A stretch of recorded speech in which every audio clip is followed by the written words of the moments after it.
میں نہیں کہہ رہے سارے مسلمان اچھے ہوتے ہیں سارے غیر مسلم خراب ہوتے ہیں, بات میجورٹی کو دیکھا جاتا ہے. تو آخرت کا خوف ہے, ہمیں پتا ہے بھائی ہم اپنے باپ کو گھر سے نہیں نکال سکتے, ہم اس کو جھڑک بھی نہیں سکتے.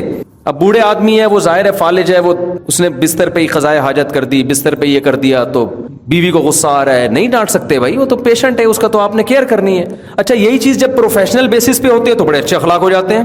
یعنی ہسپتال میں نرس کا رویہ بڑا اچھا ہوگا کیونکہ وہ اس کو بھائی تنخواہ اس بات کی ملتی ہے, تو لوگ اس سے بڑے متاثر ہوتے ہیں کہ ان کی نرسیں اتنی تمیز سے. بھائی وہ تو اس کا جو وہ تو پروفیشن ہے نا, یعنی وہ تو اس کا پیشہ ہے, تو پیشے میں تو سبھی اچھے ہو جاتے ہیں. بغیر پیشے کے صرف اللہ دیکھ رہا ہے, کوئی جج کرنے والا نہیں ہے. پھر آپ اچھا سلوک کرو اس کو. جیسے حدیث میں آتا ہے کہ دائیں ہاتھ سے صدقہ کیا بائیں کو پتہ بھی نہیں چلا, یہ صرف اللہ کے خوف سے ہی ہوگا اور اللہ ہی کو خوش کرنے کے لیے ہوگا.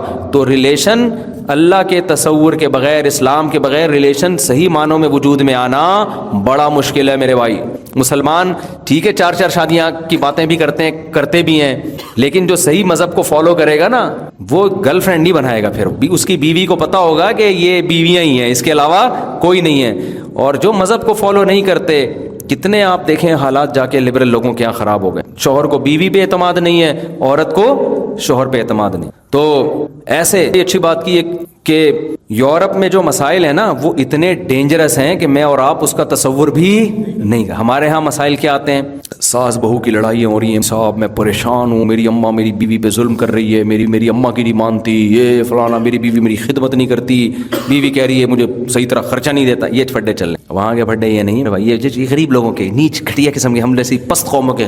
وہاں یہ ہوتا ہے کہ پتہ نہیں رات کہاں تھی, سمجھ رہے, اور عورت کو یہ ہوتا ہے پتہ نہیں کہاں رنگ رلیاں منا رہا ہے بھائی, 3 دن سے گھر نہیں آیا, اللہ خیر کرے. سمجھ میں آ رہی ہے بات, ریلیشن گئے تیل لینے. تو اور اب یہ بھی ہمارے یہاں بھی یہی آتا جا رہا ہے آہستہ آہستہ. اتنے کیسز تو اب آنا شروع ہو گئے ہیں, اتنے کیسز کہ اب چھوڑو, برائی کا تذکرہ بھی برائی ہوتی ہے, اس سے برائی پھیلتی ہے. تو ریلیشن جو ہے نا, ریلیشن اس کو سب سے زیادہ فوکس کیا کرو میرے بھائی, اور یہ مذہب کے بغیر ممکن نہیں ہے. اللہ کا خوف جب تک نہیں ہوگا رشتے نہیں نبھاتا, اور پھر محبتیں بھی نہیں ملتی انسان کو. اگر آپ 1 نمبر چلو گے نا دنیا میں, اس کا بڑا فائدہ پتہ ہے کیا ہوگا, آپ کو دوست 1 نمبر ملیں گے. نیک بننے کا سب سے بڑا فائدہ پتہ ہے کیا ہوتا ہے, انسان کو دوست کیسے ملتے ہیں نیک. دیکھو ہم نہیں دعویٰ کرتے, میں کبھی بھی دعویٰ نہیں کرتا کہ میں نیک ہوں, نہ میں یہ کہتا ہوں کہ میں برا ہوں. ایک دن میں نے بڑی تواضع کی, میں نے کہا میں کب کہتا ہوں میں نیک آدمی ہوں, میں کب کہتا ہوں میں بہت اچھا ہوں. ایک آدمی اتنا بدگمان ہوا, کہہ رہے یار جب آپ اچھا ہی نہیں ہے تو پھر کیوں بیان کرنے بیٹھ گئے, ہم تو آپ کو اچھا سمجھ کے سن رہے. میں نے کہا بھائی میں نے یہ کہا ہے کہ میں نیک نہیں ہوں, میں نے یہ تو نہیں کہا کہ میں برا ہوں. میں نے کہا میں نے کبھی دعویٰ نہیں کیا, اب میں اچھا ہوں برا ہوں اللہ جانے, آپ کو اس سے کیا کرنا ہے بھائی. دعویٰ نہیں کرتا تو دعویٰ تو کرنا بھی نہیں چاہیے نا. تو لیکن اتنی بات ہے, چونکہ ٹوٹی پھوٹی کچھ گیٹ اپ اللہ نے نیک وہ لوگوں والا دے دیا, اور 2 نمبری الحمدللہ مجھے نہیں یاد پڑتا میں نے کبھی کسی کے ساتھ کی ہو, تو اس کا بڑا فائدہ کہ ہمیں دوست کیا مل گئے, خاندانی. اب میں جو کتنے واقعات آپ کو سنا رہا ہوں نا کہ پیسے دے کے مارکیٹ سے بندہ شارٹ, لیکن جب آپ 1 نمبر رہتے ہو تو پھر آپ کو دوست, اب ایسے دوست ہمارے پاس ہیں کہ 1 روپیہ کیا کروڑوں روپے بھی ہم ان کو دے سکتے ہیں اور حساب بھی نہیں لیتا میں. ایسے لوگ بھی ہیں, ایسے خاندانی لوگ ملے ہمیں کہ یار یہ پیسے آپ رکھو, جہاں لگانے لگاؤ, حساب بھی نہیں چاہیے ہمیں, ہمارے پاس, کیونکہ ہمیں پتہ ہے کہ بندہ کہیں نہیں جانے والا. تو جب آدمی 1 نمبر طریقے سے چلتا ہے نا, دوسرے کو آپ پر اعتماد آتا ہے, اور پھر آپ کے ارد گرد 1 نمبر لوگ اکٹھے ہونا شروع ہو جائے. اور آپ اگر چونے لگانے والا, اس کے ادھر سے گھسیٹا, تو پھر آپ کی قسمت میں ریلیشن بھی ایسی ہی ملتی ہے آپ کو. وہ ادھر رشتے جب کرنے جاتے ہیں جھوٹ بول کے شادیاں کر رہے ہوتے ہیں نا, تو جھوٹ بول کے آپ شادی کر رہے ہو, آپ سے جھوٹ پہ کہانیاں چل رہی ہوتی ہیں, اور پھر ساری زندگی جھوٹ ہی بولنے پر زندگی گزر جاتی ہے. سچ بولو گے شادی دیر سے ہوگی کیا, خاندانی ہوگی, ہوگی خاندانی. اچھا میرے بھائی, عیسائی لڑکی سے شادی کا کیا حکم ہے, کیا عیسائی اہل کتاب ان سے شادی کے بارے میں کیا حکم ہے؟ اللہ میاں نے ہمیں یہودی اور عیسائی عورتوں سے شادی کی اجازت دی ہے. 2 شرطیں ہیں کہ یہودی ہو عیسائی ہو. کیا مطلب؟ بائبل کو اللہ کا کلام مانتی ہو, چرچ جاتی ہو, یعنی مذہب ملحد نہ ہو, ایتھیس نہ ہو. کیونکہ آج کل بہت سے عیسائی ویسے اپنے آپ کو عیسائی کہتے ہیں, لیکن جب آپ گہرائی میں جاؤ گے تو عیسائیت کو مانتے نہیں ہیں.